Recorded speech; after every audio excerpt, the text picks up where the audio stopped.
जय श्री कृष्ण वैष्णव। नवविलास के दिन कल से प्रारंभ हो रहे हैं। सांझी का आखिरी दिन, कोट की सांझी। कुछ घरों में प्रायः कल हो चुकी थी सांझी का आखिरी दिन, और मैक्सिमम घरों में इंक्लूडिंग श्रीनाथ जी में आज कोट की सांझी। और सांझी एवं दान लीला के साथ इसको विजय करते हुए प्रभु की नवविलास एवं शरद की लीलाएं शुरू होने वाली हैं कल से।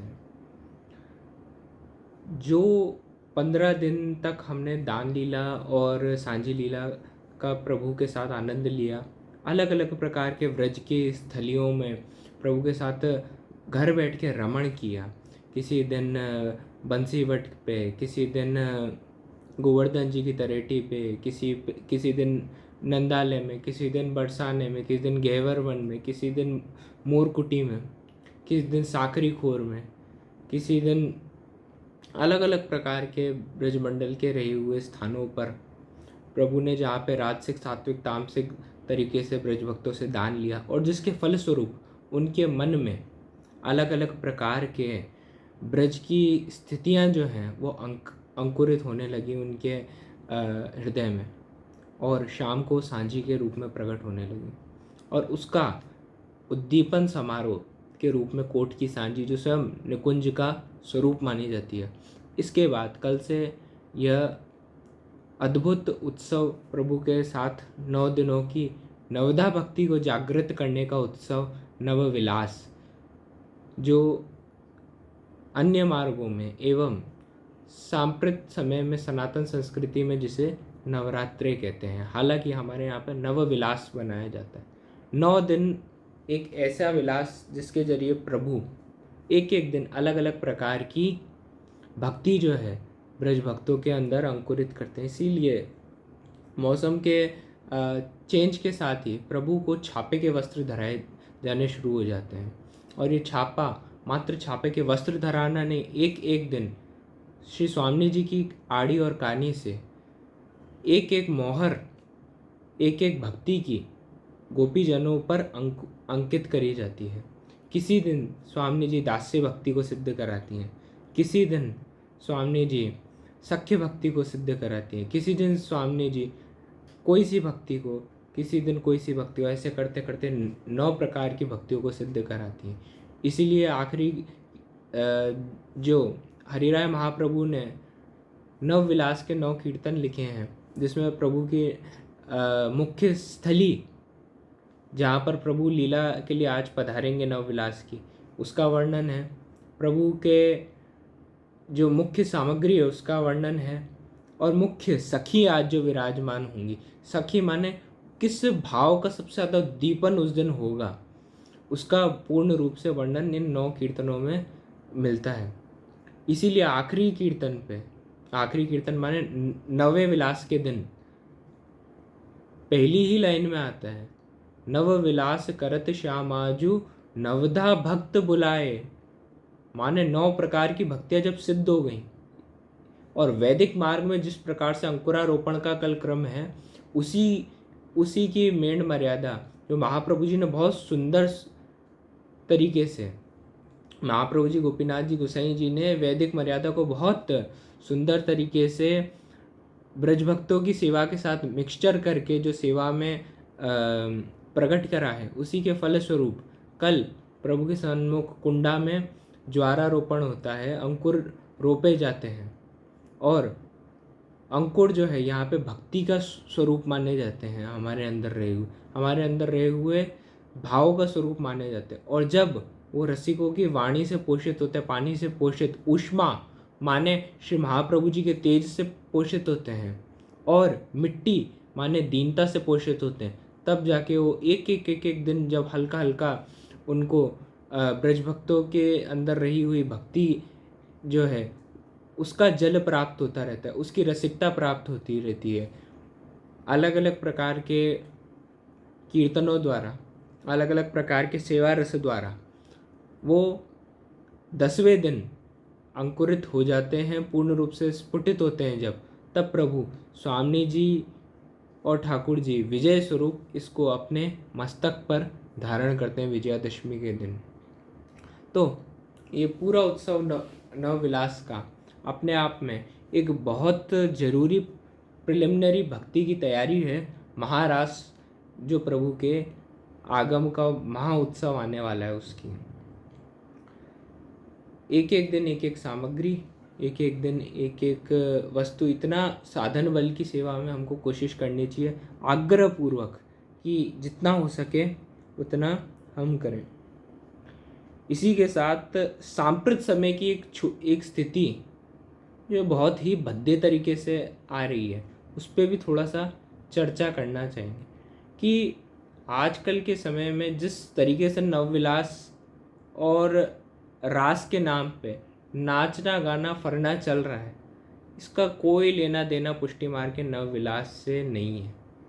पहली बात तो नाचना गाने का कोई क्रम अपने यहाँ पे ऐसा फालतू का नहीं है पुष्टि मार्ग में। मात्र बड़े बड़े उत्सवों में जैसे कि नंदोत्सव एवं राधाष्टमी पे ढाडी ढाडेनो के स्वांग बन के नृत्य करते हैं, मगर वो बहुत मर्यादाकृत नृत्य होता है भगवान के सम्मुख। बाकी अपनी इंद्रियों को बहिर्मुखी रखने का मार्ग नहीं है, अंतर्मुखी जितना करते जाओ उसका मार्ग है ये। इसका कोई लेना देना जो आज के टाइम पे नाच गाना चल रहा है उसका कोई लेना देना पुष्टि मार्ग से नहीं। कोई सी वार्ता, कोई सा प्रसंग, कोई सी प्राचीन प्रणालिका या कहीं कुछ ऐसा प्राप्त नहीं होता कि लोग जल्दी जल्दी जल्दी जल्दी अपने घर के भगवान को मिश्रियाँ धर धर के बाहर नाचने गाने फरने जा रहे हैं। आज इतनी बुरी स्थिति हो गई है लोगों की कि भगवान के लिए एक नए वस्त्र जो हैं नवविलास में नए छापे के वस्त्र लेके आने में तो लोग कहेंगे इतना तो नहीं बनेगा, इतना तो खर्चा हो जाएगा, मगर खुद नए नए कपड़े पहन के बाहर नाचने गाने जाएंगे फटाफट, उसमें कोई दिक्कत नहीं। सामग्री बनानी हो, पहला नवविलास से चंद्रकला बनानी, उसमें आलस आ जाएगा, मगर बाहर जाके कपड़े कपड़े नए नए घाघरा चोली पहन पहन के बाहर नाचने गाने में लोगों का कुछ नहीं बिगड़ेगा। ये जो गरबा है, सबसे पहली बात, रास तो कोई नृत्य है ही नहीं। रास तो जीव और परब्रह्म की एक ऐसी स्थिति है जिसका मुख से वर्णन नहीं करा जा सकता। जब अंशी और अंश एकाकार हो जाते हैं और दोनों बिल्कुल एकाग्रचित्त होकर एक दूसरे में तल्लीन हो जाते हैं, ये उसका स्वरूप है रास। इसका कोई नाचने गाने से लेना देना नहीं है, झांझ मजीरे पीट पीट के नाचने गाने से इसका कोई लेना देना नहीं है। जो गरबा है वो अपने आप में गुजरात की एक संस्कृति थी जिसका इससे कोई लेना देना नहीं है। जो गुजरात की संस्कृति थी उसमें शाक्त पूजन के निमित्त गरबा हुआ करता था, जो तो अब शाक्त पूजन भी नहीं रहा है। पुष्टि मार्ग का तो इससे पहले भी लेना देना नहीं था। अब तो एक अलग ही कहानी आ चुकी है जहाँ पे लोगों को सिर्फ नाचने गाने से मतलब है, ना तो शाक्त पूजा के अंतर्गत है। वैष्णवता में तो कतई इसको प्लीज़ अंतर्गत मत मानिए। और ये जो नया नया स्वांग लोगों ने आज और अलग अलग प्रकार के बालकों ने कर रखा है कि बीच में यमुना जी को की मूर्ति को रख दो और ये कह दो कि जिस प्रकार से गोपी जन जो है यमुना जी को मध्य में रख के अलग अलग प्रकार के नवविलास करते थे, ऐसा कुछ करें। ऐसा कोई सेवा प्रकार अपने मार्ग में प्रदत्त नहीं है। घर में रहकर अपने सेव्य प्रभु की, और मुझे समझ में नहीं आता, अगर आप इतनी सी भी सेवा करोगे ना घर की, नित्य का नेग की सेवा करने के बाद आप नवविलास है तो पहला विलास है तो प्रभु के लिए पूरे साज जो है वो लाल छापा के करो, प्रभु के लिए लाल रंग के वस्त्र सिद्ध करो, प्रभु के नित्य की सामग्री के साथ एक चंद्रकला भी सिद्ध करो और साथ में नौकरी भी जाओ। इतना सा भी समय किसी के पास हो ना, इतना समय लगाकर कोई सेवा जो इतनी बेसिक सी भी करे नवविलास की, उसके पास भी इतने नाचने गाने फरने का समय नहीं होगा। और ये मार्ग जो है वो सेवा का मार्ग, इसमें कोई बहिर्मुखी इंद्रियां करके नृत्य नाचने गाने और वो क्या बोलते हैं भोग विलास का मार्ग नहीं है। बीजक गाड़े प्रगारस्तु गृहस्थित्वा स्वधर्मत, घर में रह के सारे स्वधर्म को निभाते हुए आपने इन 9 दिनों तक सेवा को पहुंचना है। ज़्यादा से ज़्यादा हो सके प्रभु के लिए साहित्य बनाएं, क्योंकि इसीलिए गोसाई जी ने और गोपीनाथ जी ने सेवा का विस्तार किया। हम बहिर्मुखी लोग हैं, कोई दिक्कत की बात नहीं है, मगर इन बहिर्मुखी इंद्रियों को किसी तरीके से येन केन प्रकार है तो प्रभु के अंदर लगाना ही पड़ेगा, विनियोग करना ही पड़ेगा। हम अलग अलग प्रकार की सामग्रियाँ प्रभु के सन्मुख करें, हम अलग अलग प्रकार के साहित्य प्रभु के सन्मुख करें, मगर नाचने गाने का कोई प्रावधान नहीं है। एक और नई पंचायत जो बहुत से लोग करते हैं, रामलीला के नाम पे निकले कि रामचंद्र जी तो पुष्टि मार्ग में माने जाते हैं। नो डाउट रामचंद्र जी का बहुत उच्चतम स्थान है पुष्टि मार्ग में भी, मगर रामलीला जो प्राचीन समय की थी, जो गोस्वामी जी के समय से चलती हुई आ रही थी, उसमें कोई नाचना गाना उसमें भी नहीं था। बहुत मर्यादा रूप से गोस्वामी जी ने भी अपने समय पे रामायण और रामलीला को आगे बढ़वाया था और बहुत प्रमोट किया था। उसमें बहुत छोटे छोटे बच्चे ही रामचंद्र जी, सीता जी, लक्ष्मण जी का स्वांग बनते थे, जिन्हें अपने गोदी में और कंधे पे बैठा बैठा के ऋषि मुनि लेकर जाया करते थे। किसी प्रकार का कमर्शलाइजेशन नहीं हुआ करता था, किसी प्रकार का अलग अलग प्रकार के मेकअप थोप थोप के सीता जी बनना, लक्ष्मण जी बनना नहीं हुआ करता था। इन स्वरूपों का तेज जो है वो कॉस्मेटिक पाउडर नहीं है, इन स्वरूपों का तेज इनके अंदर रही हुई दिव्यता है। इन लौकिक प्रकार के कॉस्मेटिक्स से कभी भी इन स्वरूपों की तुलना नहीं करी जा सकती है।